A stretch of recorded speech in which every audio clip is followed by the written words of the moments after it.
Pourquoi peut-on dire que la Première Guerre mondiale est une guerre totale?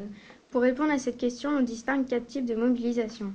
En août 1914, les hommes sont appelés à combattre. On parle d'une mobilisation militaire. Les autres, les civils, hommes, femmes et enfants, restés à la maison participant aussi à la guerre et subissent la propagande et la censure orchestrées par l'État afin de garder le moral. On parle d'une mobilisation patriotique. En voici un exemple au-dessus de ma tête.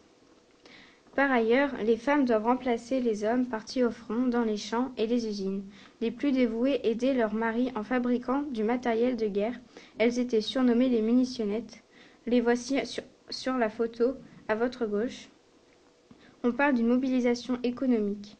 Certaines femmes, tout aussi dévouées, soignaient les hommes blessés au combat.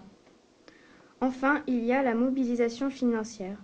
L'État augmente les impôts et les produits alimentaires pour financer la guerre, comme l'affiche représentée à votre droite. Pour ces 4 types de mobilisation, on peut qualifier cette guerre de guerre totale.